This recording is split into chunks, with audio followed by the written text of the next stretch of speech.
Hello, everyone. Welcome to Tuesday edition of Take 5.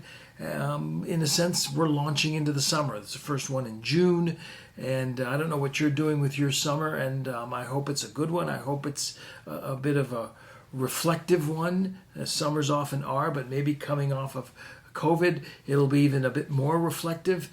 And I want Take Fives to sort of take on that idea of reflection. So as you come in for 5 minutes twice a week, I want to help with that reflection.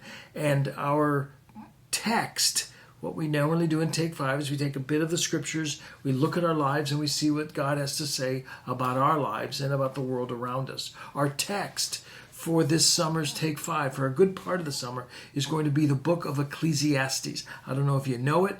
Ecclesiastes occurs right after the Book of Proverbs. So you have Psalms, Proverbs by Solomon, and now Ecclesiastes, probably also by Solomon. And if you know Ecclesiastes at all, the old King James used to begin the book by saying, "Vanity, vanity, all is vanity." We're going to look at what that word really means. But it's sort of that idea of a man looking at life and asking it questions. Sort of like he asks more questions than he gives answers, which is why I like this book so much. At times he can't make heads or tails out of this book. And that's what we're going to look at in this book. It's going to ask us honest questions. We're going to look at times and say, yeah, you know what? You're right. And somehow in all of that, we're going to find wisdom.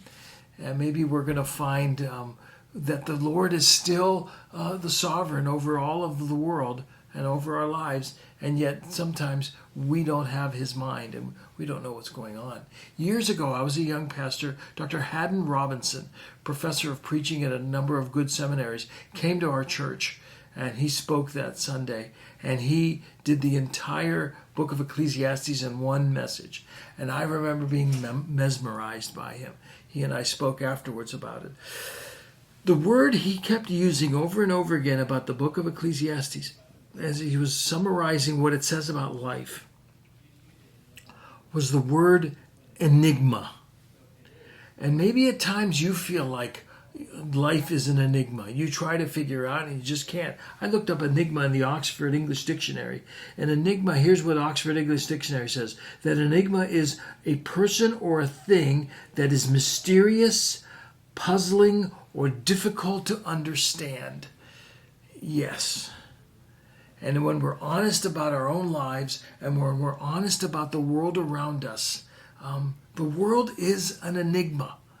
And as much as we, by faith, trust in the Lord who created everything, who's in control of everything, we still have to sit back and say, we're the creatures. We're not able to figure out this enigma.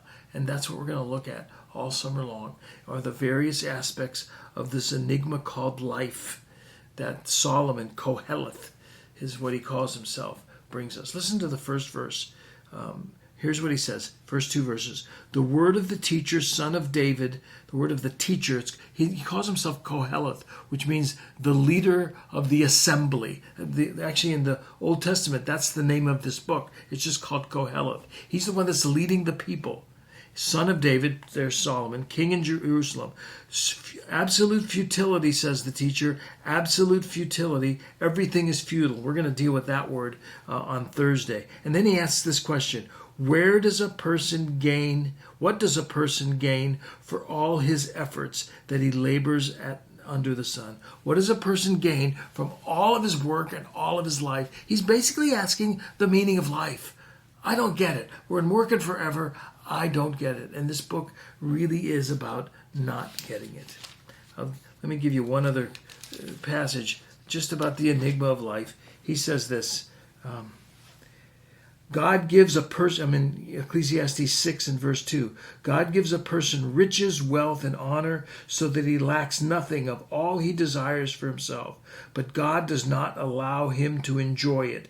Instead, a stranger will enjoy them. This is futile.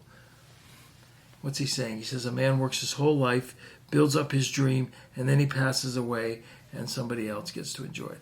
I remember reading this, and I was in Italy. My grandfather's entire dream was to build this beautiful villa outside Rome. Finally, into his 70s, he built it.